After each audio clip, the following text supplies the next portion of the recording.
Chile requiere un cambio radical. El país no está prestando la atención en debate. Diálogo y respeto por el que piensa distinto. Hablaremos con la verdad. No puede ser que los ricos quieran seguir siendo más ricos y que dejen a los pobres más pobres. Con la alegría sana de las historias cansadas. ¡Viva Chile! Estamos ya al aire con Factos, día miércoles 10 de septiembre, día de debate. ¿Cómo estás, Felipe Hoyser? Muy bien, ¿y tú, Frecia? Muy bien, con frío, hay 8 grados, pero después me va a dar calor. Y a todos les va a dar calor los que viven en Santiago. Yo me vine en bici apuradito, así que entré en calor en el trayecto. Yo vine rapidito en taxi nomás porque si no me iba a atrasar mucho. Pero igual disfrutando el día. Se ve el cielo despejado, se ve la cordillera. Se escucha. Sabemos que van a haber 21 grados hoy. 23. ¿23? Mira, sí. Ay, que tú estás viendo otra página. Yo estoy viendo otra página, no, dice 21. Esta es más confiable, que es la dirección meteorológica. ¿Qué hice para mañana? Porque yo tengo 26 mañana. A ver quién da más. 28. Yo creo que hacen competencia, porque los meteorólogos, fíjate, cuando los hombres del tiempo y todo, son súper quisquillosos con lo que uno dice. ¿Viste que uno se encuentra en la tele, así cuando uno trabaja con los meteorólogos? ¿Ya? Hola, Iván, y todos les preguntan, ¿va a llover hoy día? ¿Va a haber? Entonces, porque el celular, no miren el celular, depende mucho de las páginas y ellos se basan también más que la dirección meteorológica en las páginas gringas. Son bien quisquillosos con eso. Pero como nosotros tenemos la versión oficial, vamos a llegar hoy día a un consenso de 22 grados nomás. Entre tu página y mi página. Y nos quedamos con eso. Exacto. Hoy día de debate y vamos a tener acá como es día de debate, tenemos un programa especial para hoy, ¿verdad? Vamos a hacer recuerdos. Sí, tenemos un programa especial, es día de debate, es el primer debate televisado. Se han encontrado muchas veces, hay distintos foros, principalmente foros empresariales en los cuales se han visto las caras las distintas candidaturas de esta presidenciable, pero la primera vez que en el contexto de un debate, con las reglas propias de un debate, con las contrapreguntas, y en un momento donde vemos, y lo hemos conversado estos últimos días en Factos, vemos algunas candidaturas que tienen una tendencia al alza, otra candidatura que estuvo a la baja, la de Matei, y en las últimas mediciones de encuestas se ha recuperado con un par de puntos, pero todos coincidimos que la recta final de la campaña se inaugura con el debate mucho en juego ahí, y eso es algo de lo que vamos a conversar. Y también vamos a hacer precisamente un poquito de ejercicio de memoria con los rankings. Así que trajimos un ranking de los 10 momentos más importantes o icónicos de los debates presidenciales en Chile, que vamos a revisar y vamos a comentar acá. Sí, así que bienvenidos a Factos de este día miércoles 10. Pueden enviarnos todos sus factos, pueden enviarnos mensajes, saludos, cómo está el clima, por ejemplo, en el lugar donde viven, porque nos escuchan de todas partes del país y del mundo también, ¿por qué no? Más 56966-1970-83 es nuestro WhatsApp, y si no hay en el chat, como empezaron desde tempranito a saludarnos aquí en Súbela. Vamos a los titulares de hoy. Justicia ordena inscribir compra-venta de la ex clínica Sierra Bella y zanja la disputa legal. El juzgado civil número 19 de Santiago acogió precisamente el reclamo de la inmobiliaria San Valentino Spa y ordenó la inscripción de la escritura pública de compraventa de la ex clínica Sierra Bella, firmada el 20 de enero de 2023. La sentencia pone fin, recordemos, a una prolongada controversia legal sobre la validez del contrato del municipio de Santiago, entidad que deberá comprar este inmueble. Jara advierte al gobierno por recortes en presupuesto 2026. No se pueden hacer a costa de la gente. La candidata oficialista advirtió que los recortes del presupuesto 2026 no deben afectar áreas sensibles como la salud, la educación, seguridad y pensiones, y pidió que los ajustes se enfoquen en eliminar privilegios y fortalecer la eficiencia del gasto público. La Contraloría inicia más de 8.000 sumarios por licencias médicas irregulares en el sector público. Según datos del Sistema de Inspección de Acciones Derivadas habilitados por la Contraloría, hasta el viernes 5 de septiembre se han iniciado ya 8.301 sumarios en servicios públicos a lo largo del país. Esto tras detectarse irregularidades en distintos informes del organismo fiscalizador. Israel lanza un ataque contra el equipo negociador de Hamás en la capital de Qatar. Israel lanzó este martes varios ataques aéreos contra líderes del movimiento palestino Hamas en Qatar, informaron las Fuerzas Armadas israelíes y el gobierno qatarí. El ejército de Israel señaló que este tuvo por objeto los directamente responsables de la brutal masacre del 7 de octubre del año 2023. Y también en materia internacional, Javier Milei promete no moverse ni un milímetro de su plan económico tras derrota electoral. Tras recibir el respaldo del Fondo Monetario Internacional, 2 días después de sufrir un duro revés electoral, el presidente de Argentina aseguró que no se moverá ni un milímetro de su programa económico, incluyendo el esquema cambiario acordado en abril pasado con esta entidad crediticia. Bien, y cuando son las 8:50 vamos a comenzar ya a entrar en tierra derecha. Tenemos a un invitado hoy día que sabe que ha estado ahí en la política desde hace muchos años, reporteándola. Por supuesto, y trabajando también al interior. Estamos con Sebastián Minay esta mañana. Hola, Frecia, muy buenos días. Hola, Felipe. Muchas gracias. ¿Cómo estás, Sebastián? Oye, bien, vamos No a... tantos años, pues, Frecia, me está No, sí, mira, sí, somos casi generacionales, pero nunca tanto. No, me llevas ventaja, pero bueno. ¿Quién es Sebastián Minay? O es conocido también como el Negro Minay ahí en el gremio, periodista que se ha especializado en reportear, analizar la contingencia política en más de una decena de diversos medios, ¿no? En hartos. Y luego como jefe, director y asesor comunicacional estratégico gubernamental. Así que de política sabe, de debates también, y bueno, vamos a hacer memoria, como decía Felipe, durante este programa que está enfocado precisamente a lo que va a pasar hoy día en la noche, que puede ser sumamente relevante, Felipe. Así es, mucho se juega hoy.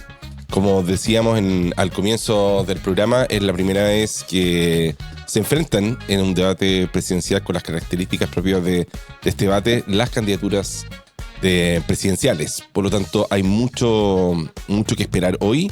Hay expectativas de los distintos comandos, desde el caso de Janet Jara, por supuesto, de que pueda lograr captar mayor apoyo. Sabemos que ha ido liderando la encuesta de intención de voto para una primera vuelta, pero todavía bastante lejos de alcanzar ese posible 50+1 en el contexto de una segunda vuelta. Y por otra parte, Evelyn Matei tratando de pillar a Kast para eventualmente ser ella quien pase a la segunda vuelta, pero con la dificultad clara de que en los últimos 2 meses ha logrado recuperar 2 puntos de intención de voto de acuerdo a distintas encuestas, y le queda poco más de 2 meses para recuperar 10, si es que quiere pasar a la segunda vuelta. Por lo tanto, tiene una tarea difícil. Y por otra parte, José Antonio Kast de tener su caída de las últimas 4 semanas ya, donde ha venido bajando, no de una manera muy significativa, pero sí estable, ¿no? O sea, constantemente ha bajado 1-2 puntos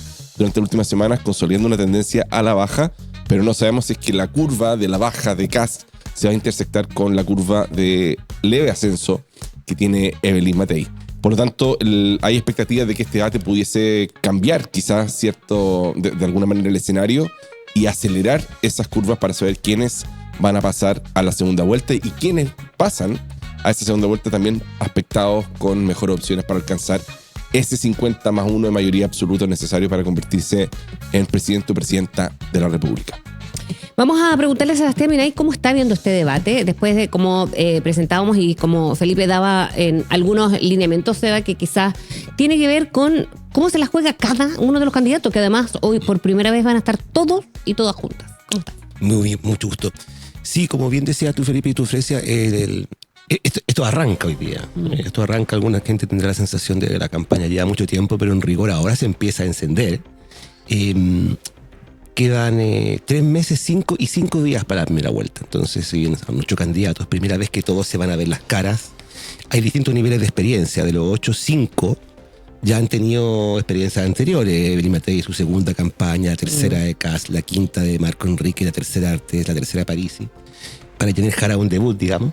Han habido escaramuzas en algunos debates donde... Que no son debate, probablemente no tal, que han sido como actividades pero que se han enfrentado. La dueño de casa, digamos, pues lo percibe como tal, pero claro, lo que vamos a presenciar hoy día la noche vendría a ser como el equivalente a Lollapalooza a los periodistas políticos, porque Claro. es esta temporada en que hay gente que se junta a verlo. Sí. Incluso tú recordarás, Grecia, que en algunas redacciones o en salas de prensa después se hacen apoyagol apuestas de quién Claro, gana, quién quién ganó. pierde. Ahora, no se juega todo hoy día, pero sí se empieza a jugar, y de los 8 principalmente para los 3 que estaba hablando Felipe, que son los que concentran, o sea, se juega, no se va a decidir hoy día en la noche, pero el ticket al balotaje, la segunda vuelta, se va a empezar a perfilar, porque en cada debate va sacando chispas, va sacando dime y diretes, va sacando capas de densidad de cada candidato, su verdadero estilo, porque estar en vivo no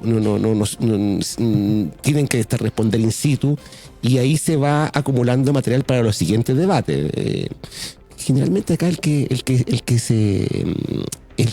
si me permite la expresión, el que se calienta pierde un poco en esto, el que pierde un poco la paciencia pierde. ¿Y que no ha pasado? O sea, ¿y qué ha pasado? Ha pasado. O sea, yo me imagino que la lluvia de minutas, ensayos con preguntas y respuestas bajadas y sparring que debe haber a esta hora, digan lo que digan, debe ser más o menos impresionante. En cada comando, yo en estos días que he estado hablando con personas relacionadas a algunos de los comandos, era como en la ciudad civil, cuando decimos después del 18, es después del debate. Claro. Toda esta semana era como, mira, cualquier cosa después del debate, cualquier cosa entre asesores, porque cambian, o sea, ¿o crees tú también que esto, de acuerdo a lo que pase, ¿no? Pero ¿qué puede cambiar? Estrategias comunicacionales, el tono, ¿qué? Porque ¿cuántos puntos inesperados puedan haber? O sorpresas. Mira, hay una diferencia con la campaña del 2021, que si uno le crea las encuestas, después vamos a ver qué tan certeras han sido cuando veamos los resultados. El volumen de la masa de indecisos, a la gente que responde, no sabe, no responde, no votaría, parece ser ostensiblemente menor que la del 2021. Aquí, si ustedes se fijan, bueno, el programa ayer yo vi que analizaba muy bien las curvas, cómo cambiaba la performance de cada uno. Creo que no hay ninguna encuesta que te esté marcando 2 dígitos de indecisión. Siempre estamos en el rango del 7, del 8, del 9.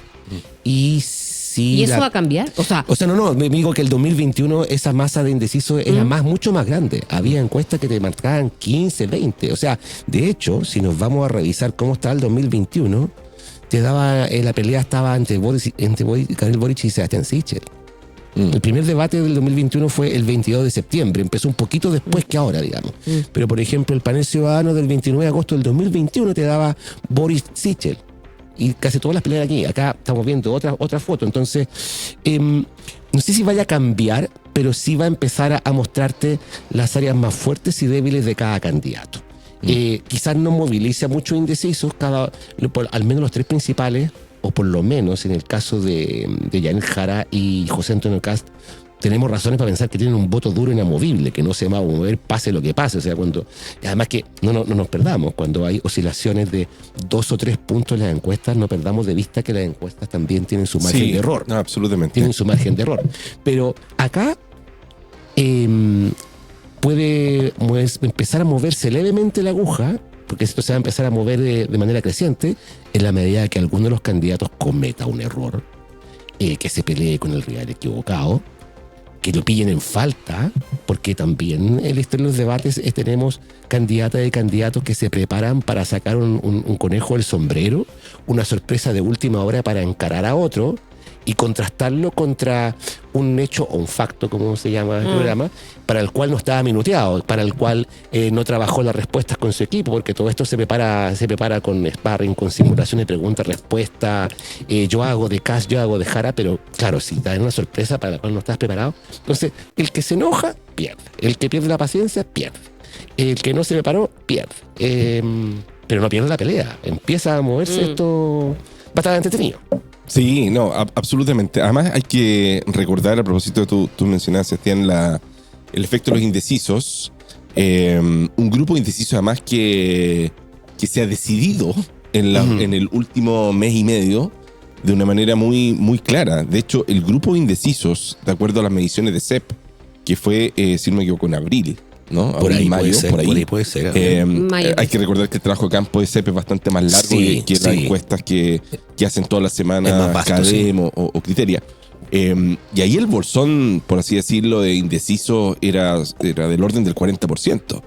Y eso rápidamente ha ido bajando a del orden de un 10% hoy día. Y lo que sabemos por evidencia, por factos, es que una vez que el indeciso o indecisa toma una decisión, se queda ahí en la gran mayoría de los casos, ¿no? Entonces, la indecisión puede permanecer durante un periodo largo de tiempo, y en este caso hemos visto, como recién hemos dicho, que eso se ha reducido, pero una vez que alguien ya toma la decisión, ya lo decidí, ¿no? Sí, sí. Entonces ya empieza a ser cada vez más pequeño el bolsón del electorado que se puede ir a buscar, al menos dentro de los indecisos. Pueden haber algunos cambios dentro del sector, dentro de la matriz, por así decirlo. Y lo que hemos visto, por ejemplo, no hay estudios que observen una causalidad, pero sí a nivel de correlaciones al menos. Por ejemplo, uno ve que las varianzas entre Kast y Matei siempre se ha traspasado en todas las últimas mediciones. Entonces, si uno suma Dentro Kast del Matei, barrio. queda lo mismo, ¿no? Y esto durante más de un mes ha sido exactamente el mismo número, solo que a veces sube un poco Matei, sube un poco Kast, Se baja mueven Matei, dentro del barrio, se mueven digamos. Como complemento, sí. Es del más barrio. fácil eso que vayan a cruzar el Rubicón de ir a votar por otro, probablemente da las características Sí. del domicilio político de cada uno de los contendores principales. Entonces, Claro. por eso podría, lo que hablábamos ayer con Cristian Monkever, por ejemplo, decía que tanto podría variar en la segunda vuelta, porque evidentemente que si pasa Janet Jara con Kast o Matei, uno quizás por eso cuesta que empiece a subir un poquito más en las encuestas, porque según han dicho varios, y sobre todo, y desde la derecha, ¿no? Pero decía ayer Cristian Monkever que como que ya tiene un piso, o sea, muy difícil, o tocó techo, perdón, al revés. ¿Y podrá ser así? ¿O lo mismo? Es que yo creo que cada encuesta, perdón, cada elección, cada campaña es súper distinta, porque también hay otro ingrediente acá que tiene que ver con los otros candidatos que parecen un poco opacados, si tú quieres, con todo respeto, al lado debajo de esta contienda principal, digamos, que estamos hablando de Marco Enrique Minami, Eduardo Ortiz, Harold Maynico, Franco Parisi, que obviamente ellos tienen un incentivo distinto frente a este debate, porque es la oportunidad de Que los conozcan, algunos. que lo conozcan, de meterse en la baza, digámoslo, y lo más probable es que la manera que te vayan a tener de hacerlo, más que para mostrar sus propuestas o programas, va a ser entrar a morder. Que eso Claro, es lo que porque pasa. no tienen nada que perder. No Y eso es tienen lo que nada hemos que visto a veces en otros debates con aquellos que van más abajo, con un 1 o hasta con un 0, ponte tú, y otros que llevan más tiempo. Entonces, en carreras que van por primera vez, dices, ya, se va a conocer. Un Harold May Nichols quizás. Pero sabemos el profesor Artés cómo funciona en estos... Sí. Y Marco Enrique, ¿para qué te digo? y Marco Enrique, un ventilador a veces, ¿no? Sí, y es experimentado, ¿no? Experimentado, entonces como que va a eso. Sí. Y se pueden Ya, provocar ya rebotes- deja de ser hasta sorpresa. Se pueden provocar rebotes interesantes, porque a la Sí, medida que, claro. que estos otros contendores entran a pegar o morder a los artistas principales, también pueden ser agentes Claro. aceleradores de que se produzca una pugna. O sea, si vemos que no se prende el minuto 20, alguien lo va a hacer, digamos. Es verdad. O sea, así. Ahí Sí. está el show. Sí. Oye, como contábamos al comienzo del programa también, tenemos preparado un ranking de 10 momentos estelares de los debates presidenciales en Chile, que vamos a revisar ahora acá, que vamos a estar reaccionando, recordando esos momentos, esos clips. Podemos discutir después cuáles son quizás el orden de ese ranking, de esos 10 momentos.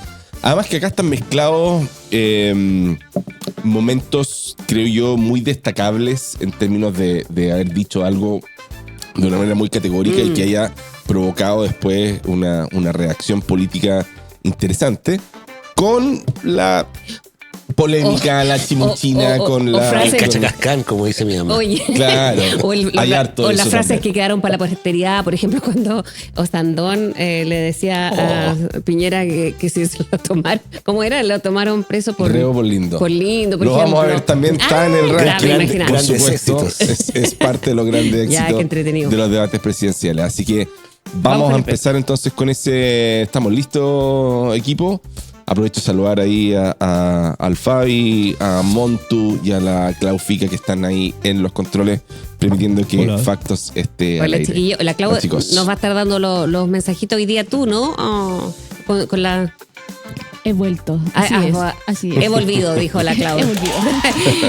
Eligió vivir. Ya, vamos a ver los videos. Vamos entonces, empezamos con este ranking. Corre video. Vamos con eso, con el número 10. 10.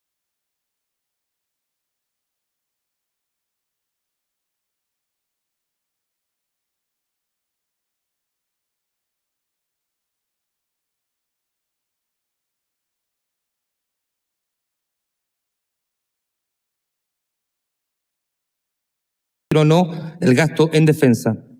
¿Lo ha Sí. pensado? Sí, porque creo que el gasto en defensa es en función de lo que es una política internacional. Y una política internacional de distensión de lo que ocurre en las fronteras le permite a usted reducir el gasto en defensa. Me imagino Eso que- requiere una política internacional activa con los países vecinos, de manera entre todos apuntar en esa dirección. Es lo que ha hecho Europa, es lo que hacen todos los países civilizados. Me imagino. 9. Ese fue el número 10, un momentazo político de esto fue de la elección primaria de la concertación Por ahí, por el entre 2000. Saldívar y Lagos. 98, Mi 2000, carné, por ahí. mi El carné carné. se te cayó. Se No acaba de recargar. Yo lo tengo acá. Se me- El 99. 99. 99. Tú sabes que lo más terrible de ese debate de primaria, lo recuerdo perfecto porque trabajaba en un vespertino, era que un fotógrafo del diario La Hora en esa época tuvo la ocurrencia de meterse por detrás de los podios. Y en el podio del entonces Ah, señor estaba el Saldívar pisito. le habían puesto Ah, una le habían cajita puesto un un piso. Sí, había un pisito para elevar para no hacer tan notoria la diferencia de estatura. Andrés Saldívar. Sí.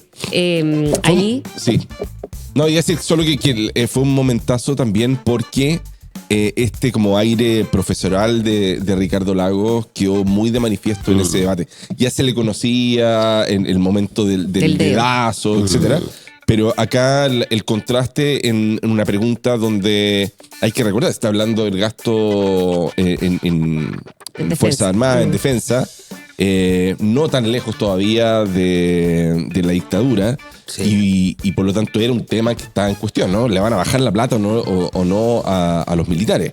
Y Saldívar se enreda un poquitito, no da una respuesta con claridad, mire si bien es cierto, no menos cierto. Y Lagos va con mucha claridad, incluso interrumpiendo al periodista que lo está entrevistando, Astorga, ¿no? Y por lo De hecho, demás y estaba bastante joven. Bueno, impresionante es como- los cambios. el registro. Sí. Pero ahí en el fondo confirma este aire De muy estadista de Ricardo de Lagos. Lagos y por eso un momento seleccionado en este ranking. Sí, además ese Ricardo Lagos que ya en ese tiempo ya había hecho una especie de avant premier cuando se hizo célebre con la Raquel Correa, ¿te acuerdas? Al del Entonces brazo, sí, tiene po. ese tono serio, severo, Sí. que uno le llegaba a tener un poco... Pero Ricardo le decía. Claro, pero Pero Ricardo. Claro, la cámara está apuntando. Después. Sí. Tiene ese tono medio severo que uno me acuerdo que uno le hacía preguntas de repente y te llegaba a intimidar un poco la... Sí.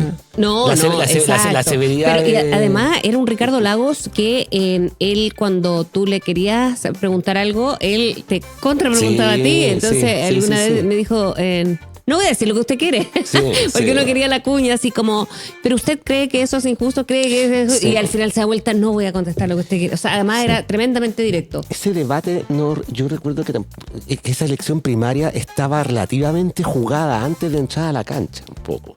Porque, Con Lagos y claro, Saldívar. porque el Ricardo Lagos, recuerden ustedes que había quedado como en la banca después de la primera elección, que, Con Elvin. es que estaba clarísimo que un socialista no podía ser candidato a la presidencia, que había como un veto, y esta vez por lo mismo, la campaña, si bien había un favoritismo, había sido ministro, qué sé yo, igual tuvo unos episodios un tanto virulentos. Recuerden que estaba el hermano de Andrés Saldívar, Orso Saldívar, que en paz descanse, que tomó un rol bastante beligerante, sacando a reducir la condición socialista de Ricardo Lagos, e incluso en algunos momentos no había memes, no había redes sociales, pero igual había cierto contenido que se viralizaba lógicamente, si quieren, tratando de vincular esto con la Unidad Popular. No, además, recordar que Ricardo Lagos en ese momento venía de ser ministro de Obras Públicas. Exactamente. Y anterior a eso venía a ser ministro de Educación. Exactamente. Por lo tanto, era muy evidente de que estaba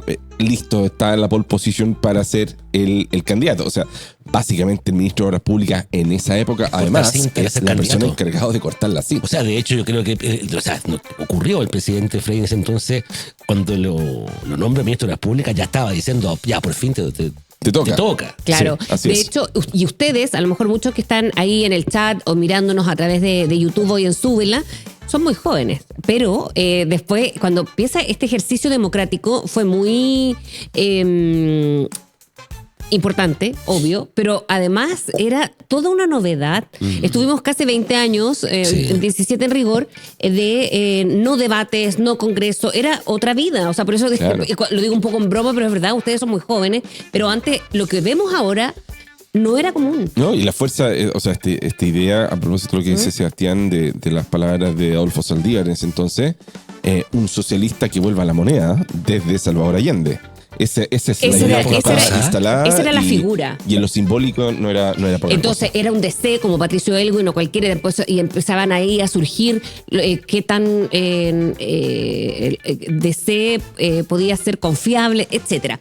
¿Vamos con otro? Sí. Ya. Vamos ahora a ver. Perdón. Justo fue al baño, nada. Vamos ahora con el número 9.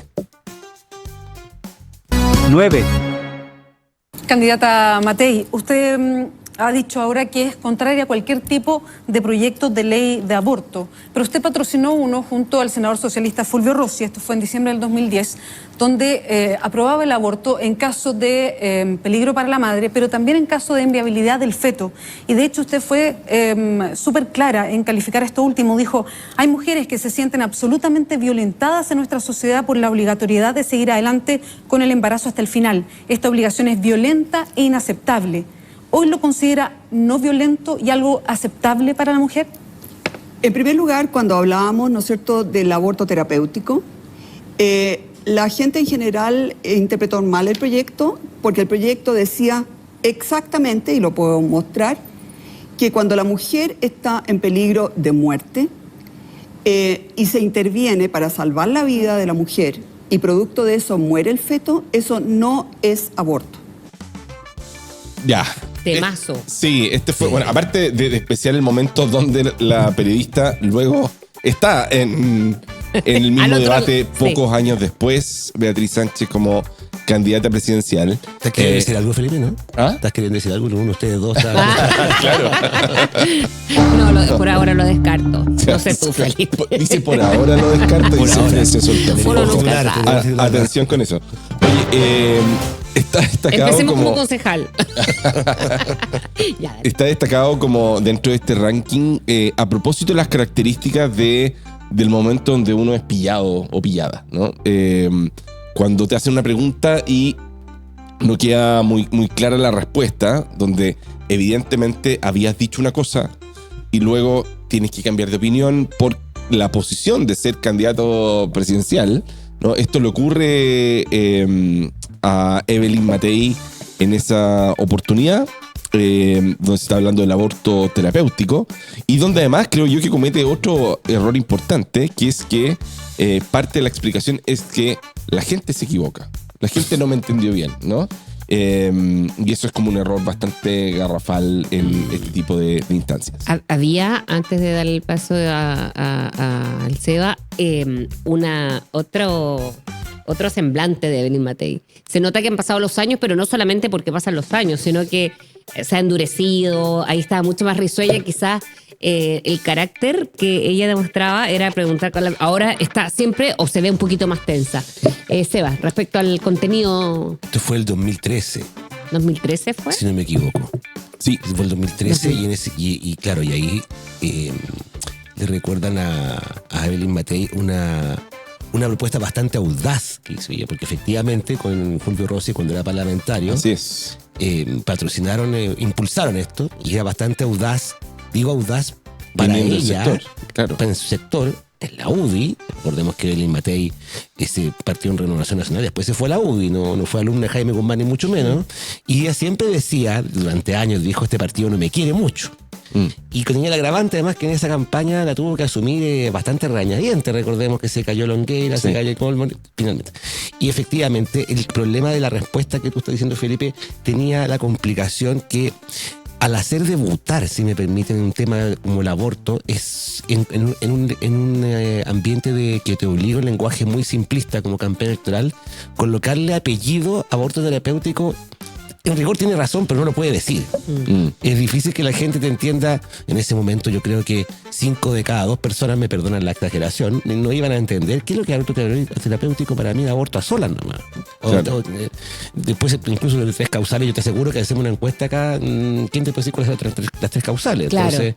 Entonces claro, sí, ella cometió un error, pero en rigor tenía razón. Ahora, en política tú sabes, no porque algo sea cierto tienes que decirlo. Pudo haberse trabajado mejor eso y efectivamente quizás la pillaron, entre comillas, porque a lo mejor no está bien minutada la respuesta probablemente. Claro. Pero sí, era un momento, está bueno ese momento, se me ha olvidado. Sí. Oye, vamos con un próximo momento. Vamos ahora en nuestro ranking de momentos de debates presidenciales con el número 8. 8. ¿Usted cree que el gobierno que termina es una dictadura, como lo señalan algunos simpatizantes o la mayoría del señor Elwin, o es un gobierno autoritario y por qué? Siguiendo quizás el ejemplo o las palabras de quienes están asociados al señor Elwin, yo creo que lo más correcto es calificar al gobierno actual como un gobierno militar. Gobierno militar que, si bien ha sido autoritario, no tiene una característica esencial que tienen otras dictaduras como la de Fidel Castro en Cuba, que no están dispuestos realmente a entrar a un proceso que signifique que todos los chilenos, como en el caso de Chile, en ese caso todos los cubanos, cambien y puedan expresar sus opiniones y lleguen a un régimen en que de verdad, libremente, puedan elegir a sus autoridades. Yo creo que en esto de crear imágenes, los campeones son los que utilizan los mecanismos de marketing para las campañas políticas.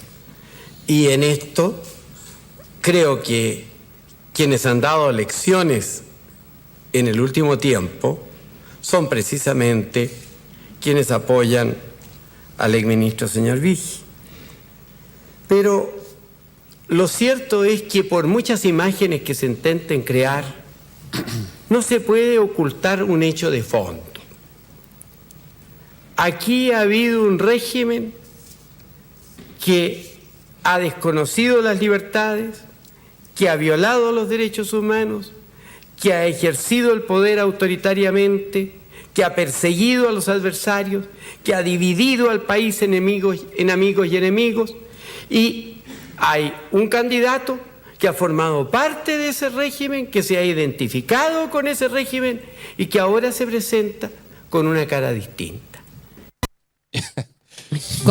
Ese es un momento como mic drop para llevarlo a la época actual de Elwin, ¿no? Además, qué dulce en Patricio Elwin para decirle muy duro y todo tan ambiguo, ¿no? Todo tan de eufemismo. ¿Fue un gobierno militar? Pero no, si no es la pregunta.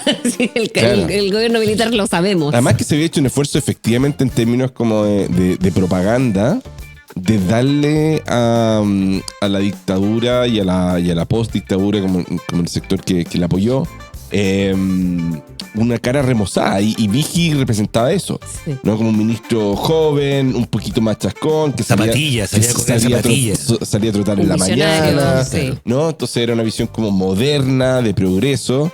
Y eso es precisamente de lo que se hace cargo Elwin, que en lo visual representaba más bien todo lo contrario, ¿no? Y que destacó mucho en esa campaña presidencial y también en su mandato, en contraste con la figura de Elwin anterior, como un operador político, un presidente de la democracia cristiana. Era el operador de Frei Montalva, claro. ¿Cierto? Pero no era una figura descollante a primera línea dentro de la democracia cristiana, sino hasta esa primaria probablemente. Se había llegado a ser presidente del Senado, digamos, Sí. antes del golpe militar.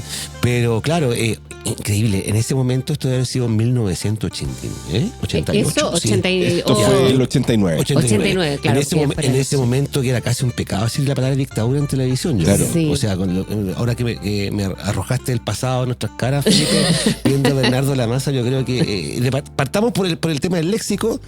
Empezó a jugar una cancha distinta. Régimen, dice. Claro, Sí. régimen de dictadura.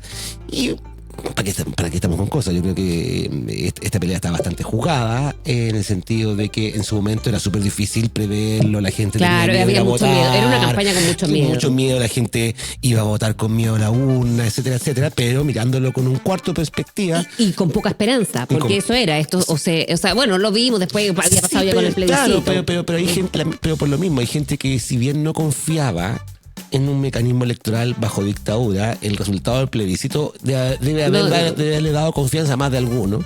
Pero en resumen, era una pregunta imposible para Hernán Vigil. Les recuerdo que Hernán Vigil en un momento dado se baja cuando tiene la comillas contradicción vital en la mitad de la campaña y luego tiene que subirse. ¿eh? La contradicción vital. Tuvo un momento de duda, o lo subieron, no yo era muy chico, no recuerdo. Anda, así ya. Claro, Ya se te cayó el carnet. Oye, sí, se me cayó. Bueno, pero en resumen era una cosa imposible porque tú cuando eres candidato y vienes saliendo de exministro, cargas con lo bueno, o en este caso, cargas con todo lo malo del gobierno. Entonces estaba un poco jugado. Eso. Sí. Estaba bien jugado, pese a esa figura de un DC que había tenido una participación bien activa antes del golpe. Oye, vamos con el siguiente. Vamos ahora en nuestro ranking con el momento número 7. 7. En el debate pasado, lo digo porque te costó harto reconocerlo, en el debate pasado te pregunté si habías sido lobista. Me dijiste, no fui lobista. Y los días dieron cuenta en que sí habías dedicado al lobby, en DICOM, en las autopistas, en donde muchos chilenos a lo mejor nunca pudieron postular a un trabajo, o matricular a su hijo en la escuela, o arrendar una casa porque aparecían en el DICOM. Después te pregunté varios días si es que habías hecho retiros de las AFP. Te demoraste harto en decirnos que sí, mientras presionabas a los parlamentarios de tu sector para que rechazaran el cuarto retiro en la Cámara. Y tú lo pasabas a la APB para disminuir así la carga tributaria. Te quiero preguntar, porque además, yo sé que tú lo niegas, pero eres el candidato del gobierno, en mi opinión, el peor gobierno en décadas. ¿Hiciste lobby por el gas también o no? Te lo pregunto porque hoy día hay una... ¿Cuántos años has trabajado en el sector público? No, pero yo te estoy haciendo una pregunta. Yo también puedo pregunta. preguntar, ¿cuántos años has trabajado en el sector público? Sí, pero me parece que la dinámica en esto, yo te lo puedo preguntar, te lo puedo responder, yo. no tengo ningún 30 problema. años. Los únicos años que no trabajaste en el sector público fue porque te destituyeron. Sí, pero no he sido lobista, fue entonces... porque te destituyeron por hacer muy mal tu trabajo. Entonces te quiero Tú contar sabes algo. que eso no es así. Sé que no te voy a poder explicar nunca lo que hacemos en el sector privado. Cómo trabajamos los abogados. Porque tú saliste de la universidad lobby y por te las consiguió empresas del pega. gas también? Fui abogado orgullosamente, y me he desempeñado por más de la mitad de mi vida como abogado. Y la verdad, me impresiona cómo gente como tú, que hasta el día de hoy recibe un sueldo de casi 2 millones de pesos por estar acá, perdón, 200 millones de pesos acumulados por estar acá, no entiende y ataca a los que trabajamos en el sector privado. Es mi trabajo, soy senadora de la República, Sí, yo creo que cumplo con mi tarea. Yo creo que y yo creo que en el único gráfico que hoy día tú estás muy arriba respecto de todas las candidaturas es con los aportes de privado. Obvio, me imagino, por eso te pregunto, senadora, ¿hiciste lobby por el gas también? ¿Por qué no terminó y renunció a su sueldo que recibe hoy día por Porque estar yo soy acá? senadora de la República o sea, y he cumplido ha juntado mi trabajo. 200 millones de pesos no sé haciendo la pega por estar acá en el Senado. La gran diferencia pero yo hago mi de toda trabajo. la gente que se gana su un trabajo plata por el cual fui elegida con primera mayoría nacional. Pero me puede contestar, querido Sebastián, fui abogado ¿fue lobista de las empresas del gas? Orgullosamente. ¿También? Nunca, si hubiera sido lobista, saldría un registro. Nunca lo he tenido. Lo que pasa es que usted y sus operadores han hecho eso en redes sociales, pero estoy muy orgulloso pero sus propios de haber sido académico. Sus propios compañeros dicen que usted hizo lobby. Académico, después que lo quiso, después que lo negó en el debate. De haber trabajado muchas veces. Sus propios compañeros dijo que había hecho lobby. ¿Por qué le cuesta tanto reconocer eso si le da tanto orgullo? No, me da su trabajo. Uf. Oye, me estresé. Sí, me estresé. Son esos momentos donde uno se va como achicando. Ay, sí. Como que las cabritas las dejáis al lado. No, totalmente. Yo soy una persona que le da mucha vergüenza, para empezar, como las rutinas del humor, por ejemplo, en Viña. Me estreso brutalmente hasta que comparando que este era una... Te va a la cocina. Es la misma sensación, como que de levantarme, si estoy acostado me voy tapando, tengo un cojín.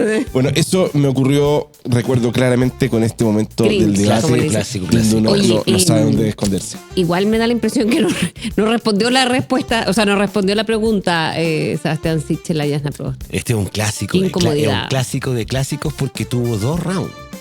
Tuvo primero un round, estamos hablando de la última campaña del 2021. Sí. Ya habían tenido ambos, Jasna Proboste y Sebastián Sichel, un entrevero en el debate anterior a este, que lo había transmitido Televisión. Y esa vez a Sebastián Sichel le salió caro porque ella lo empieza a enrostrar el lobby y en un momento dado elige mal el vehículo, Jasna Proboste, y saca una hoja de Wikipedia, y dice acá en Wikipedia, Sebastián Sichel le dice, sí. ya no sabía yo, que me parece inconcebible, y fue suave, pudo haber sido mucho más rudo, no sabía que Wikipedia todavía era fuente de información, cualquier persona puede editar Wikipedia, pero curiosamente esa vez Wikipedia estaba en lo cierto, y le costó caro porque tuvo que reconocerlo, claro. Entonces Jasna Proboste, la señora Proboste, para quienes la conocemos, no lo soltó. No lo soltó, entonces una vez que ya volvió la presa, forma, no lo soltó. Había un elemento, bueno, tú, Fresia, que tiene experiencia actoral, nos puedes decir lo que hace acá Jasna, porque Jasna Proboste hace la pregunta, con la pregunta un arte. Cambió el tono, la forma, da una pausa, y cuesta le pone un mucho, elemento dramático. y le cuesta mucho después mantener esa sonrisa con la pregunta y con ese semblante, porque él también de vuelta le empieza a pegar y ella trataba, pero ahí se notaba una incomodidad, así como que la comisura de los labios quería ceder. Lo que hablábamos, el que se enoja pierde. A la que lo sorprenden con una pregunta que no tenía minuteada también pierde. Y en esos 2 debates se fueron justamente en esa campaña es un ejemplo prístino del impacto que puede tener en una campaña en los debates, porque la candidatura de Sebastián Sichel había pasado de arrollar a la derecha clásica en ese tiempo. El día de Chile Vamos, una primaria donde nadie se esperaba que la ganara Lavín, y rápidamente se fue por un despeñadero, ¿recuerdan? Así es. Y fue pasando, y estos debates fueron marcando un guión en que tuvo que salir de explicaciones por una cosa, por otra, la gente se le descolgó, se fue donde conoció Antonio Casa y pasó lo que todos saben. Así es. Oye, vamos a seguir avanzando en este ranking porque todavía estamos en la mitad del ranking. O sea, si estos momentos son buenos, imagínense los que vienen ahora en nuestra última parte del ranking. Vamos subiendo. Así que vamos subiendo. Vamos ahora en nuestro ranking con el momento número 6. 6. La ley de regionalización yo la aprobé oportunamente. Usted se abstuvo, senador. En aquella oportunidad. Listo. Eso fue todo muy cortito. No, esto fue Alessandri Besa en la... Y yo pensé que yo tenía mala memoria. No, esto es cruel. Esto estuvo impresionante. Esto fue la primera elección de Frei, ¿cierto? Frei Ruiz Tagle con Alessandri Besa, con esta más como colisión de apellidos históricos, ¿cierto? Sí. Nadie en ese momento, Alessandri Besa era senador, pero tampoco era una figura muy mediática, efectivamente.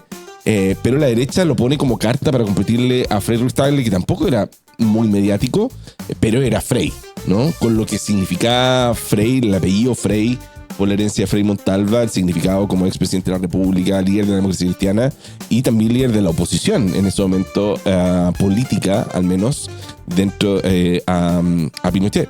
Entonces, claro, era la colisión de apellidos históricos. Salieron a repintar los rayados del 60 y tanto, ambos bandos. Claro, Frei y Alessandri. Y con esta equivocación notable, que es que no tienes el dato, te equivocas y queda expuesto en televisión abierta pero a además, ojos de todos los chilenos. Con un acto o un no acto tuyo. O sea, es como que era... pero ese silencio, que claro. Como que no es lo mismo que quieras. Y la cerradita de ojos, así como... Me equivoqué. No voté. Oye, vamos rápido avanzando con el ranking. Sí. Vamos ahora con el número 5. 5. 5. Asumió el año 2006, prometió renovar la política, caras nuevas y un gabinete paritario. Terminó su gobierno acompañada con políticos bastante tradicionales y con un gabinete en su mayoría compuesto por hombres. Si no cumplió las promesas que fueron algo emblemático de su gobierno anterior y que además dependían en un 100% de usted, ¿por qué ahora le vamos a creer que va a cumplir con sus actuales promesas, que son bastante más difíciles de lograr en un país más difícil de gobernar? Eso usted misma lo ha reconocido, y además para las que necesita tener mayoría en el Congreso. Lo primero que quiero es decirle, Constanza, que está equivocada. ¿Por qué? Nosotros terminamos el gobierno no con 50 y 50 como partimos, pero con 48-52, que es prácticamente 50 y 50. Pero había más hombres, aunque sea uno, había más hombres que mujeres. En el gabinete, pero se lo concedo. En el gabinete, pero a nivel de regiones, había lugares, en provincias, donde había 3 gobernadoras y un intendente. Así que en verdad buscamos cumplir con la idea de la paridad, que tenía el sentido fundamental de decir: las mujeres existen, son valiosas, se la pueden, y por lo tanto le damos el rol y el espacio para que puedan gobernar. Pero le planteo nuevamente mi pregunta. ¿Por qué hoy día va a cumplir cuando sus promesas son más difíciles en un país que está más complicado, además de gobernar, como usted reconoce? Lo que yo quiero decirle es que cumplí, la primera cosa, y eso se lo puedo decir. ¿Qué planteé? Reforma previsional. Hay 1.200.000 personas que recibieron pensiones que no tenían. 3.500 salas cunas, y hay miles de madres que tuvieron a sus hijos ahí. Muchas bibliotecas, centros culturales, 715.000 subsidios habitacionales. Entonces lo quiero decir, lo que yo prometí y lo cumplí. Ahora. Ya, este momento también, claro, acá Soa Bachelet en pleno, y es a la inversa del momento anterior de Alessandria. Acá es cuando, a partir de una pregunta, que en teoría puedes aparecer pillado, la das vuelta y corriges, de hecho, a la periodista, en este caso, que te me dicen, bueno, se la concedo, y aprovecha el minuto de respuesta para descargar todo la idea de fondo del programa, o en este caso dar cuenta de la gestión del primer gobierno, porque lo que vimos fue un momento del debate previo a la segunda etapa de Michelle Bachelet. Salir jugando, o como me gusta decir a mí, quebrar la cuña en el fondo. Y muy Bachelet. Sí, o sea, sí. como yo sé lo que pasa en los territorios, yo sé lo que pasa ahí, yo sé, era como, Claro. como también un conocimiento de saber cuántos éramos y el número, etcétera. Sí. ¿El 4? Sí, vamos con el número 4 en nuestro ranking. 4. Estas 60 soluciones tienen efectivamente un costo, Mauricio, de 8.400 millones de dólares, que se van a obtener de un mayor crecimiento económico, de una eficiencia en el gasto público mayor. Esa es mi especialidad. Yo recibí una comuna como Las Condes e hicimos mucho más con la misma plata. Eso es lo que yo quiero hacer también con el Estado en Chile. Sí quiero decir que para mí el cambio que hay que hacer en Chile es muy profundo.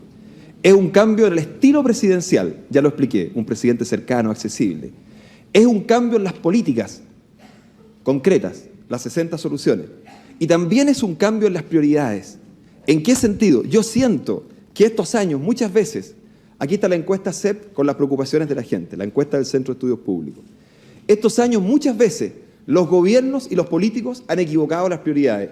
Por ejemplo, reformas constitucionales, por aquí está. Y se desgastan peleas sobre temas políticos. Aquí están otros temas políticos. Las prioridades de la gente son estas: empleo, pobreza, delincuencia, salud, sueldo. Para derrotar la pobreza, no solamente el tema tributario. En Chile se va en más o menos 4.000 millones de dólares. Esperamos reducir en unos 1.000 millones la evasión. Pero más importante, derrotar la pobreza es crecer. El énfasis estará en el crecimiento económico. Crecer, crecer y crecer. Si crecemos, no solamente habrá empleo. Me propongo tener aproximadamente 200.000 empleos el año próximo con un crecimiento del 5%. Después recuperaremos un nivel de crecimiento del 7% y crearemos 100.000 empleos por año. Hoy otro momentazo acá que se lo lleva en realidad Joaquín Lavín, que instala esta idea que se habló del cosismo, de este manual. Mira, acá tengo mis medidas. Llevar su torpedito, su elemento, su apoyo gráfico. El apoyo gráfico, como dar vuelta las prioridades reales de la gente, ¿se acuerdan? Sí. Y él instala, quieras o no, un estilo que después va a marcar muchas elecciones presidenciales en adelante. Esto como ir resolviendo cosas que la adopta hasta, diría yo, mismo Daniel Jadwe en Recoleta, ¿no? Como un estilo claro. del cosismo, de encontrar ejemplos en lo cotidiano para manifestar ideas más, Ahora, mi pregunta, más macro. ¿logró Lagos toda esa cifra del 5%? No lo sé, pero él estaba en un esfuerzo por recordar que en su primera vuelta crecer con igualdad era su lema. Sí. Después, cuando él resulta electo, la ENADE es otro de sus momentos donde se vincula muy cercanamente con los empresarios, porque precisamente su bastión, tal como indicaba en ese momento del debate, era el crecimiento, ¿no? Que era distinto, recordemos el contexto previo, del primer socialista después de Allende en llegar a la moneda, donde se esperaba quizá un discurso distinto, quizá más enfatizado en el mundo del trabajo y la desigualdad, y él toma una beta más neoliberal en su narrativa, ¿no? De crecer, del desarrollo económico, un poco expandiendo lo que le había tocado a Frei de abrir los mercados, pero también con un énfasis en distribución del ingreso. Por eso esta idea de crecer con igualdad. Sí, y Lavín aprovechó bien el recurso del debate, ahora que recuerda ese momento. Sí. Lavín. Sí, claro. Sí. Vamos aquí en Sábado Taquilla el número. Vamos a ver. Ustedes son muy jóvenes, pero existió un programa. Después de tantos recuerdos voy a tener que ir al médico. Vamos a hacer unos exámenes. Vamos ahora con el número 3333. 3. Para mí es una fuente de gran orgullo. Yo creo en la innovación y el emprendimiento. Y me siento muy orgulloso de LAN, Constanza. Y si LAN cometió un error, lo vamos a corregir. Los negocios y la política y los negocios. Nunca pero se quiero toman las decirle, decisiones. Eduardo, que yo sé que hay que separar la política de los negocios, pero mucho más importante es separar la política de los negociados. Como por ejemplo las coimas, los aviones Mirage, las indemnizaciones millonarias que se pagaron al final del gobierno. A mí no me ha coimado y por tanto, nadie. para mí, separar la política de los negocios lo estoy haciendo. Yo no separar la política de los negociados, algo que le hace mucha falta Nunca he sido a nuestro procesado, país. nunca he estado en tribunales, nunca me he hecho negociación de ningún tribunal en Chile, jamás. Por lo tanto, no tire esto de las coimas de los Mirage, porque no... No digo que fue durante el gobierno. Lo dijiste, Oye, como diciendo que yo fui un presidente. pagado. Yo si no he tengo dicho manos eso. limpias. Hace 25 años ingresé a la política y dejé los negocios. La política y los negocios y la política nunca va a terminar esto. Al final se habla mucho, se dice mucho, pero al final hay que gobernar. Y esa es la diferencia. Si usted me puede evaluar, siendo la nota máxima un 10 y la nota mínima un 1, el gobierno de Michelle Bachelet. Yo diría que 9. El gobierno de su padre, Eduardo Frei Montalva. 9 también. El de Salvador Allende Gossens. Un 4. Usted hace 3 días dijo que era el sucesor de los grandes presidentes de Chile. Somos sucesores de los grandes presidentes del siglo pasado, el presidente Pedro Aguirre Cerda, el presidente Frei Montalva y el presidente Salvador Allende. A alguien a quien acaba de ponerle un 4 en una escala de 10. ¿Cómo puede ser gran presidente alguien a quien usted le pone un 4 en una escala de 10? Ay, mi estudiante en la universidad me dicen, ¿por qué me puse un 5? Y yo encuentro excelente nota. Eso lo podría haber sacado así, no haberlo asesorado. Sí, otro momentazo del tema de dinero y política, ¿cierto? En el contexto de Piñera con Frei. En esa campaña aparece la figura del helicóptero, recordarán, ¿cierto? Sí. Qué trágico referencia, por supuesto. Pero claro, esta idea de que desde un helicóptero Chile se ve distinto, apelando a la idea de un empresario que no conoce la realidad que viven todos los chilenos. Y por tanto está este intercambio, y después en un segundo momento distinto, pero de la misma elección donde se ve pillado acá Sí, era el flanco que le buscaba la entonces concertación a Sebastián Piñera. Era la primera vez que Sebastián Piñera postulaba con éxito a la presidencia, entonces era una novedad que se podía explotar. Ya después la segunda ya no es novedad, no sirve mucho explotarla.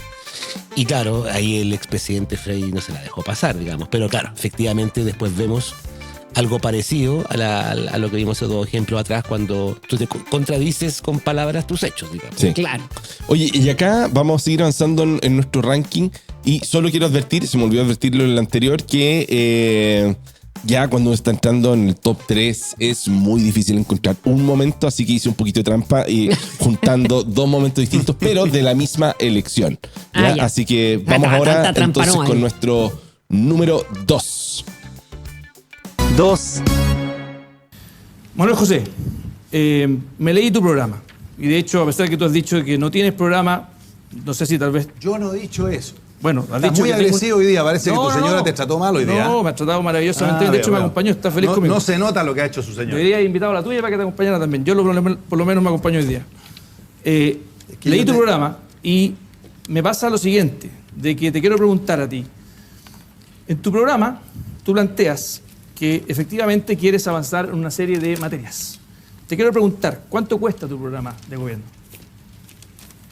¿Cuánto cuesta? Voy a llamar. Por Dios, esto es muy divertido. ¿Y tú?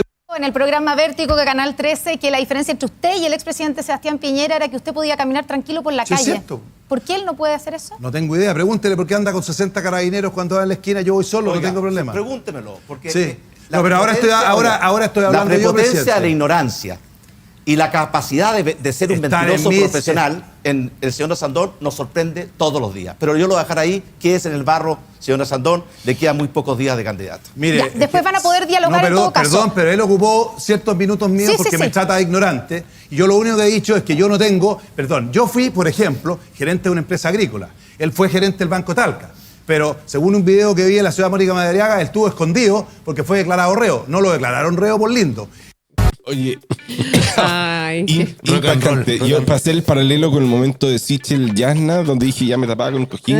Acá me levanté de la cama, corrí 3 cuadras, me arranqué. O sea, ese momento ya no sabía de verdad dónde esconderme. Era, y además cuando responde con una risa así, ¿cuánto cuesta tu Ay, no, había 2 casos que no iban a solucionar porque habían 2 duplas que se detestaban mutuamente. Sí. O Sandón con Cast hasta el día de hoy. Recuerden que después, hace muy poco tiempo, el senador Sandón salió en un programa de televisión asegurando que Felipe Cast le había debido prometer a su pupitre en el Senado de que iba a hacer lo posible para que no fuera presidente él mismo. No, claro. O sea, hay cosas que no se olvidan. No, si hay una inquina ya de larga data que llenaría página y página del corazón, por así decirlo. Y lo mismo con el expresidente Piñera y Sandón. Un clásico de todos los tiempos. La frase, claro. Un meme salió de ahí. Declarado reo, no lo declararon reo por lindo, que fue estampado en muchas poleras. ¿Algún meme vi en la noche? Ojalá. ¿Algún meme? Ahora, yo creo que sí. Puede ser. ¿Qué dicen? Ya. Oye, vamos ahora con... número uno. Vamos a llegar al número 1 de nuestro ranking. Esperemos coincidir. Si este fue un momento bueno, los que vienen ahora creo que dan para número 1. Así que vamos al tope de nuestro ranking. 1. Es que conoces a Cecilio Roberto Moreno, ¿no? Él es el notario de Panamá que validó tu inversión de $12.000 millones en un paraíso fiscal.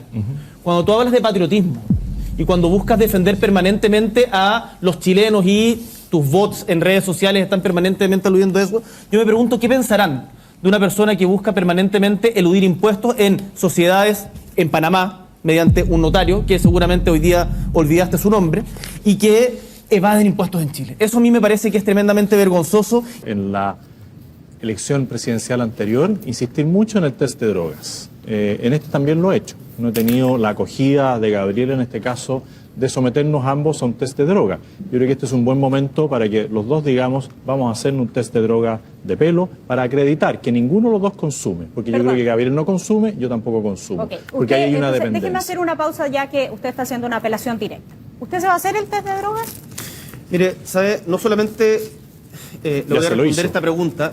Bien. Porque yo no estoy presto para hacer shows como los que propone muchas veces José Antonio Kast. Acá está el test de droga realizado por la red de salud UC Christus en la fecha del 2 de noviembre del 2021. Acá lo pueden ver todo, lo vamos a subir a las redes sociales para que no tengan ninguna duda, en cocaína y metabolitos, cannabinoides y anfetamina, todos no detectados. Yo no soy un consumidor de drogas. Yo nunca lo he dicho. Y el plantear la sospecha, que es la misma característica de todos los discursos de ultraderecha, tratar de instalar una sospecha, instalar una duda, que me parece que la campaña de mentiras, difamaciones, el tratar de hacer una campaña sucia en vez de expresar las ideas propias, no es el camino que requieren los chilenos. Nosotros necesitamos encontrarnos, no dividirnos. Fue nuestro ranking de los momentos top 10. Creo que reúne todos los requisitos porque fue un momento importantísimo en la campaña. Hay un elemento de televisivo, por así decirlo, pero también de consecuencias políticas muy claras. Frente al tema de lo patriótico, el poner en evidencia inversiones en paraísos fiscales con información fidedigna en mano, y por otra parte hacerse cargo de este bullying recurrente de Kast respecto de un test de drogas, instalando la duda. Es que eso. Y lo exhibe ahí, ¿no? Es como, yo no soy un consumidor. Yo nunca he dicho eso. Pero lo instaló. No, y la cara cuando dice, se lo hizo. ¿No? Y la cara de ahí en adelante. Sí. De ahí en adelante, así como... ¿Cómo lo hice? Ese fue el último debate, ¿no? Ese fue el último. Ese sí. Fue el último. Sí. Fue el último debate antes del de hoy. Antes del de hoy. Sí, y en el de hoy va a ser interesante ver cómo se producen los rounds, porque si puedo ver, me estaba fijando, le decía a Frese antes de entrar acá, que el ritmo te lo va a dar la estructura mismo de esto, porque esto empieza a las 9:30. A las 9:30. Un cuarto para las 10 ya con el margen del programa. Todo en tres partes. Primero los periodistas, que son Andrea Aristegui, Daniel Matamala, Macarena Pizarro, van a hacerle preguntas a los 8 candidatos, cada uno tiene 3 minutos para responder, pero luego viene el cara a cara entre ellos. Cada candidato o candidata le pregunta a otros 2 que ya fueron definidos por sorteo. No es como, en qué momento no lo sé, pero lo informaron anteayer, en el 2021, el sorteo se hizo in situ ahí mismo. Sí. Y esto te va a dar el ritmo. Por ejemplo, a Kast, José Antonio Kast, le toca preguntarle a Janet Jara y a Eduardo Artés. A Janet Jara le toca Artés y Mike Nichols. A Artés le toca Mike Nichols y Parisi. A Mike Nichols le toca Parisi y Kaiser. A Kaiser le toca Matei y Marco Enrique. A Matei le toca Marco Enrique y Kast. Entonces, y a Marco Enrique le toca Kast y Jara. Entonces, a quien le preguntan también pregunta de vuelta, aprovecha de vuelta. Entonces, es bien poco probable que no se den ciertos rounds. La gran pregunta ahí va a ser si la derecha se pelea entre ellos o no, si Evelyn Matei con José Antonio Kast entra o no entra en algún tipo de pugna, que es lo que obviamente Janet Jara quiere. Si Evelyn Matei deja pasar el asunto de la campaña de comillas asquerosa que denunció o no, yo apuesto que si no lo hace ella, alguno de los otros candidatos lo va a sacar a colación para que se detone esto, digamos. O sea, es el piso que se espera para hoy, por lo menos en ese... Pero todos llevan su hachita que afilar acá, no, si me permiten, sí. Porque Kast también va a llegar a enfrentar a Jara por un montón de cosas que le ha dicho.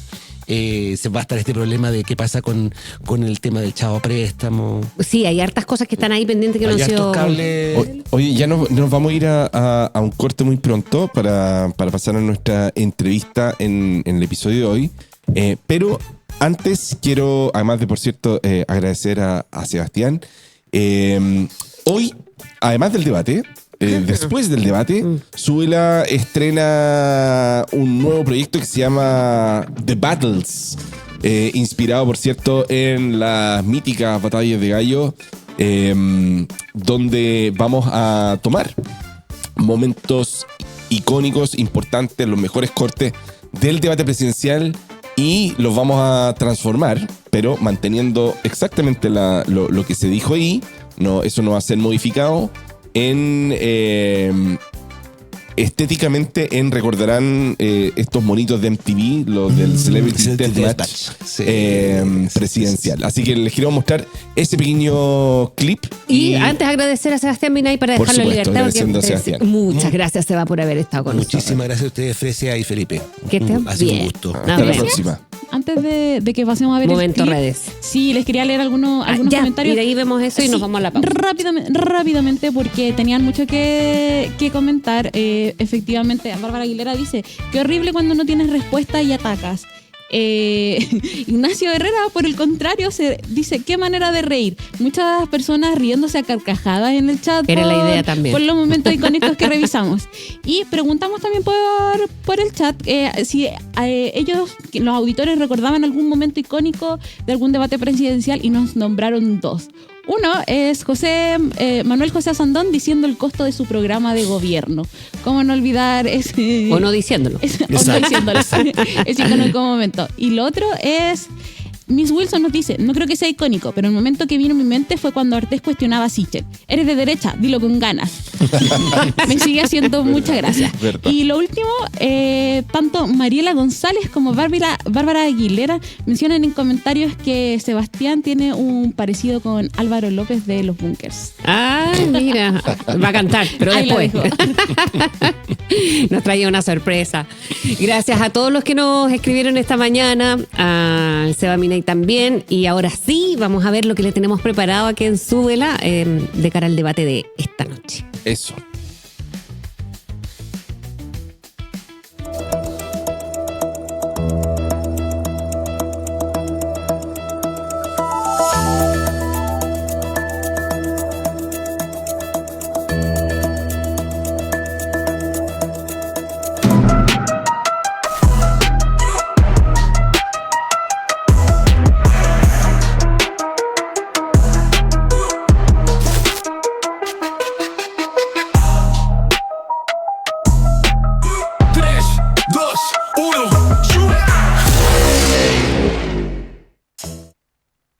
Con la alegría sana de la victoria alcanzada.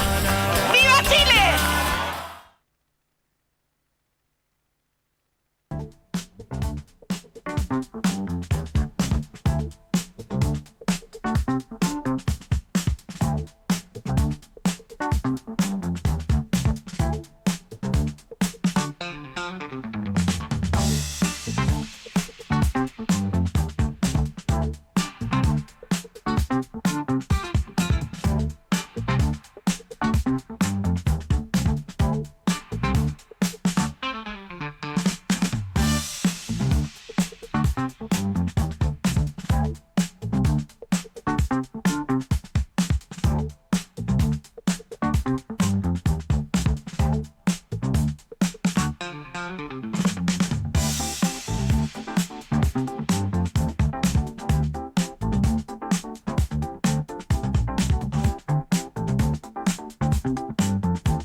alcanzada. ¡Viva Chile! Ya, estamos de regreso, no solamente de debate miércoles 10 de septiembre, porque es un día en el que se conmemora la prevención del suicidio. Es el Día Mundial para la Prevención del Suicidio, una fecha que se instauró en el año 2003 por la Asociación Internacional para la Prevención del Suicidio junto a la Organización Mundial de la Salud. Y es por eso que estos días, cuando son el día de algo, es para precisamente visibilizar muchos de estos temas, y por eso tenemos a dos invitadas acá que les vamos a dar la bienvenida inmediatamente. Estamos aquí en el estudio con Constanza Becerra, psicóloga y gestora del programa Hora Segura, la Fundación Todo Mejora, experta además en prevención de la conducta suicida y salud sexual. ¿Qué tal, Constanza? Muchas gracias por acompañarnos esta mañana. Y justo también a Francisca, que está a mi otro lado para conversar de estos temas. No sé qué de las dos quiere partir, pero hay un tema de la salud mental en que yo me imagino va directamente relacionado con un día como hoy para visibilizarlo. Constanza, ¿cómo quieren hoy conmemorar este día relacionado con la salud mental en Chile? Sí, bueno, para la Fundación Todo Mejora es súper importante que inicie, ¿no?, en el mes de septiembre, debido a que en Chile se comienzan las festividades, empieza un nuevo ciclo también, y eso prevalece en el malestar psicológico, y para nosotros que trabajamos con comunidad LGBTIQA+, es súper importante, ya que las tasas de incidencia en malestar psicológico son aún más altas. Y se agudizan estas fechas. ¿Cuál es la explicación que tienen ustedes con eso? Debido a las fiestas, las festividades, a esta como este quehacer, ¿no? Debo estar bien, debo estar alegre, debo estar festejando también con los demás. Y algo muy importante también tiene que ver con los entornos, ¿no? Con estar en la familia, con estar en los entornos familiares, quizás no nucleares, sino más extensos, y también en contextos educacionales, en donde son los espacios donde más se vive discriminación y vulneración también en la comunidad LGBTIQA+. Uh-huh. Sí, quería sobre eso mismo preguntar, ¿cuáles son los principales factores quienes estamos alrededor o uno mismo, ¿cierto? Dependiendo del caso, el momento, pero ese entorno, ¿a qué debiese estar atento para poder ir en apoyo? ¿Qué tipo de preguntas se pueden hacer? ¿Cómo detectar? Porque además hay distintas personalidades, distintos contextos de salud mental. ¿A qué debiésemos estar atentos para poder activar las redes de apoyo? Yo creo que lo primero es estar a la disposición, ¿no? De escuchar, de saber qué es lo que la otra persona me está tratando de decir, como tener esa apertura, porque siempre hay señales, ya siempre las personas van a estar diciendo me siento de esta manera, o necesito apoyo, o no me siento bien con esto. Entonces tener esa apertura, y creo que hay muchos factores de riesgo obviamente, pero las señales son súper importantes. Quizás, no sé, un cambio brusco en como en la emoción, ¿cierto? Como algo a lo mejor está pasando en la casa, se está aislando más, a lo mejor no está conversando, no está compartiendo quizás también en lo escolar, ¿cierto? Creo que esas son señales súper importantes, como en los cambios bruscos que pueden haber, o también en un estado más persistente también, como de no querer compartir, no querer conversar qué es lo que le está pasando, o a lo mejor a veces caemos en ese mito, ¿no? De que solo quieren llamar la atención, solo quieren de alguna manera hacernos saber que están ahí, pero eso en sí es una señal de alerta, y que hay que sí o sí tenerla bien ahí en importancia de qué es lo que me está tratando de decir. Pendiente. Francisca, ¿y cuánto de efecto tienen las redes sociales? Porque las redes sociales muchas veces se muestra o no se muestra, ¿no? Se ve como quizás un comportamiento que puede indicar algo, pero muchas veces es bien engañador, porque alguien se puede mostrar muy feliz en las redes sociales versus otras que hay personas que piden ayuda a través de ella. Exactamente, tú lo acabas de decir. Creemos nosotros también desde Fundación Todo Mejora que las redes sociales pueden ser, como tú dices, un arma un poco de doble filo. Claro. Por un lado está como el mandato, por ejemplo, de la belleza, el mandato de la felicidad, y eso impacta mucho, sobre todo en nuestro grupo de la población, que es nuestro grupo de la población objetivo, más jóvenes, adolescentes. Hay un impacto súper fuerte sobre el deber ser, sobre el deber también pertenecer a ciertos espacios, Pero también hay muchas posibilidades de ayuda. Por ejemplo, nosotros trabajamos ya hace más de 10 años, el programa que gestiona Constanza, Hora Segura, es un programa que atiende a través de una aplicación móvil. Y es mucho más fácil para nosotros trabajar con ese grupo de la población a través de un chat que, por ejemplo, una llamada por teléfono. Porque es más fácil la comunicación, porque te permite más confidencialidad y porque también está más adecuado a la forma y las maneras de comunicarse de este grupo de la población. Y así mismo nosotros hacemos muchos temas de prevención, de información, de dar espacio a la comunidad también, de expresarse a través de las redes sociales y eso también ha sido para nosotros una herramienta súper fundamental para lo que nosotros hacemos y poder brindar ese espacio y hacer entender y comprender a la gente más joven que no están solos, no están solas. Claro, y esto estamos con Francisca Baeza, directora de la Innovación Social, especialista en niñez, género, interseccionalidad de la Fundación Todo Mejora. ¿Cuánto de feedback hay con la comunidad en general? Cuando, por ejemplo, alguien a través de las redes sociales envía mensajes que son de permanente petición de ayuda, digamos. Hoy estoy triste, hoy es un día oscuro. Y ahí hay a veces una señal que puede ser súper decidora para una persona. Sí, como decía Constanza hace un momento, es súper importante señalar que siempre hay señales. No necesariamente de las personas que tienen una conducta suicida son personas que tienen un diagnóstico. No estamos diciendo que eso sea así de correlativo, pero sí es verdad que siempre hay señales y de repente las señales pueden ser muy anunciadas, como por ejemplo tú dices en redes sociales, como manifestar ese tipo de alertas, pero también hay que ser muy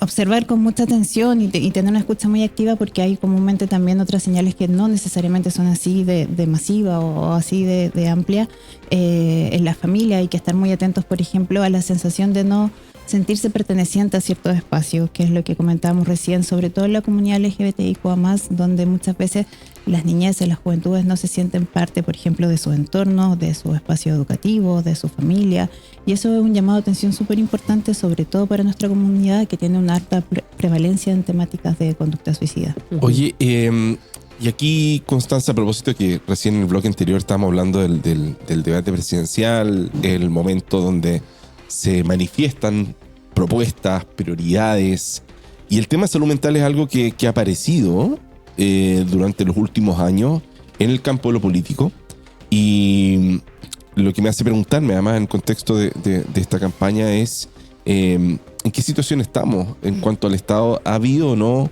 progresos, avances en el ámbito de la protección, del cuidado de la salud mental? ¿Y cuál consideras tú que debiese ser el rol del Estado en esta materia? Súper. Bueno, comentar que como Fundación Todo Mejora estamos trabajando en la mesa de prevención del suicidio y de ahí se está trabajando una estrategia finalmente para poder prever, también para hablar de postvención de suicidio, que es súper importante, que a veces lo dejamos de lado. Pero creo que es importante pensar que la prevención no es solo en temas de salud, sino que también comunitario, social, en donde deben haber proyectos sociales de apoyo y sobre todo para nosotros como fundación sentir que la población LGBTIQ+ tiene ese apoyo, tiene ese soporte comunitario, ¿cierto?, de las personas que estamos rodeando. Es muy, muy importante para la prevención y para atajar finalmente estos factores de riesgo. Entonces, es importante que en las políticas y también en todos los proyectos sea algo más comunitario y no solo centrado en algo en salud clínica, por así decirlo. Francisca, algo sumamente relevante es tener, o a ambas, ¿no? Tener en cuenta cuáles son las alertas que hay que tener cercanos, las familias, los amigos de las personas que pueden dar un indicio de suicidio. Sí, algo ya mencionaba Constanza, y muchos temas que tienen que ver, por ejemplo, con el aislamiento, cambios muy abruptos de ánimo. También hay señales que son a veces un poco más claras, como por ejemplo el hacer regalos de cosas personales, como desprenderme de cosas que son muy importantes, muy personales para mí. Siempre puede también, por ejemplo, ser un indicio o un mensaje muy claro. Ideas como, por ejemplo, el no querer ser parte, el no querer participar de algunos espacios, una sensación de estar despidiéndose, cartas, etcétera. Pero claro, no hay solo un tipo de señal, no hay una sola manifestación de aquello, pero hay que estar muy atentos, por ejemplo. Qué importante lo que dice Francisca, porque hay que estar muy atentos y atentas, entendiendo también que esas manifestaciones de ayuda pueden ser muy, muy distintas. Y yo recuerdo, quizás vieron esto, yo soy bien futbolero, así que hay una publicidad en el contexto del fútbol en Inglaterra. Recuerdo que donde habían dos personas, eran dos hombres que veían el fútbol toda la semana y una cámara, una toma enfocada en los dos asientos, ¿no? Reaccionando con las bufandas puestas. Y durante todo el clip estás viendo una persona que se expresa más triste, ¿no? Uh-huh. Y otra persona eufórica, ¿no? Siempre. Vámonos, que aquí y allá, etcétera. Y finalmente está la escena de la pérdida, de la ausencia de una persona que abandonó este mundo en razón de salud mental. Y no era la persona que uno esperaba a lo largo del clip, sino que fue precisamente esa persona más eufórica, más expresiva, ¿no? Entonces, creo que muestra, visibiliza el que efectivamente la salud mental se expresa de manera muy distinta y la forma de quizás de pedir ayuda también pueden ser radicalmente distintas, no necesariamente en el paradigma de una persona triste. Y de entregar ayuda. ¿Cómo uno? Porque muchas veces a lo mejor, como este mismo súper buen ejemplo, es como, ¿cómo ayudo a alguien que a lo mejor no quiere ser ayudado y otros sí quieren ayuda pero lo piden de manera distinta? Constanza. Sí, yo creo que es importante el ejemplo que tú das, porque a veces pensamos de que si la persona está bien, si se le ve contento, contenta, no tengo que preguntarle nada, como oye, ¿pasa algo más? A veces nos quedamos como en hola, ¿cómo estás? Bien, ¿y tú? Y listo. Y a veces hay que preguntar un poco más, saber qué es lo que está pasando, cómo has estado. Y al abrir esa conversación, al tener esa apertura que yo hablaba al inicio, da para que la persona tenga la confianza de decir, ¿sabes qué? No estoy tan bien. O ¿sabes qué? Me pasó esto, me está afectando. Y dar esa apertura, dar ese paso finalmente para que la persona quiera hablar y contar. Y claro, las señales son distintas, todos pueden mostrar de diferentes maneras, pero el que uno sea ese espacio seguro que nosotros hablamos en la Fundación Todo Mejora es muy importante para que las personas efectivamente den el paso de querer hablar y contar qué es lo que está pasando. Sí. A mí me gustaría sumar también que ahí hay un tema de género que es bastante interesante. En general las líneas de ayuda, no solo la nuestra, sino... La que estamos viendo ahí en pantalla. Exactamente, ahora segura. Sino en general las líneas de ayuda son más usadas por mujeres que por hombres. Los hombres tienden a no buscar ayuda por un tema también de género, de estigma también social en torno a la salud mental. Y en el caso de nosotros particularmente, que trabajamos con la comunidad LGBTIQ+, también es súper relevante hablar de cómo el género se entrecruza con estos temas, porque también no hay necesariamente un equipo de salud mental que esté, o la gente que estudia salud, o estudia educación, o estudia algunos otros roles que están como en trato directo con la población más joven, no necesariamente tienen mucho conocimiento sobre este grupo de la población. Y eso también es súper interesante, el buscar ayuda que tenga una cultura competente con nuestra salud mental, que entienda, por ejemplo, lo que le pasa a la comunidad LGBTIQ+, es súper necesario. Y por eso también el rol de la Fundación en esto ha sido clave. Bien, Francisca, Constanza, muchísimas gracias por haber venido hoy día. Ahí está el número, estaba, pero... Sí, en redes sociales pueden buscarnos como Todo Mejora y la aplicación móvil está disponible para descargar en cualquier teléfono. Sí, y los cercanos, la familia, los amigos, no solamente aquellas personas que... Ahí está. No está solo...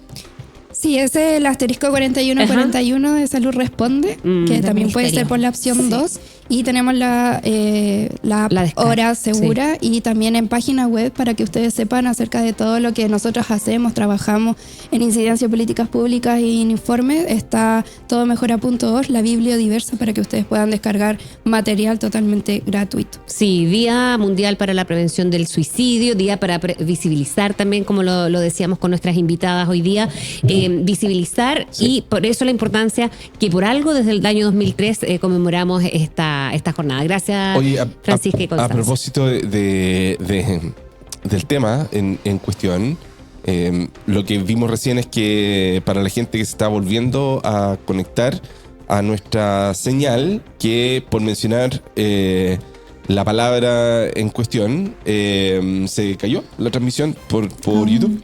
Que es un tema. Y pasa con las publicaciones. Y ahora estamos de vuelta y lo explicamos para que entiendan qué es lo que ocurrió ahí. Así que además es difícil hablar del tema en redes sociales. Y también está el mito de que se cree que al hablarlo se incita más y en verdad. Exactamente. Y el solo hecho de pronunciar la palabra, y uno tiene que a veces cuando tiene los subtítulos poner la S con un asterisco, ¿no? Mira, porque si no el contenido es bajado y a veces se hace difícil. Y con decirte que cuando yo empecé en periodismo no podíamos hablar de suicidio en algunas radios, y la primera radio que yo trabajé era de la no se podría hablar del tema. ¿Y cómo nos vamos a nombrar? No entiendo. Bueno, se nombra como es. Prohibido el tema, prohibido la noticia, prohibido eso. Los youtubers de hoy en día homologan las palabras con otras palabras símbolo que significan como, y la audiencia, ellos entienden que hablan sobre ciertos actos, ciertas palabras para ahora que no los bajen. Estamos al aire, ¿no? Ahora estamos al aire de vuelta, pero YouTube nos bajó por políticas sobre autolesiones y trastornos alimentarios. Entonces, porque el título de YouTube decía eso, nos bajaron la transmisión. Pero lo vamos a volver a subir como cápsula aparte porque está grabado. Para que es un tema incluso. Sí. Así que, chiquillas, un aporte. Muchísimas gracias por haber venido. Gracias a usted. Azuela. Muchas gracias. Gracias. Muchas gracias. Y para ir cerrando, vamos a recordarles que hoy entonces tenemos debate presidencial, y después del debate presidencial a estar atento a las redes sociales con los clips de The Battles de Súbela. Vamos a dejar corriendo por última vez ese clip para ir mostrando este nuevo proyecto que llega a nuestras pantallas, y nosotros con eso nos vamos despidiendo hasta mañana, donde vamos a estar con nuestros panelistas estables ya bien trasnochados analizando el debate. Y después de esto, quédense porque viene un nuevo programa que es una entrevista de Claudia Fica. Así que a Paula Molina, ¿no? Pásense al link porque tenemos entrevista con, Clau, que entrevista a la Paula Molina. Sí, ahora literalmente hablando así, en unos minutos estaremos hablando con Paula Molina respecto a su último libro, Tengo una platita, también como de su carrera literaria, y además del polémico tráiler de Cumbres Borrascosas de Mary Fennell, que ha causado polémica en redes sociales. Así que para que se queden ahí atentos. Bien, Paula Molina, literalmente hablando con Claudia Fica. Que estén muy bien. Chao, Felipe. Nos vemos. Nos vemos, chao.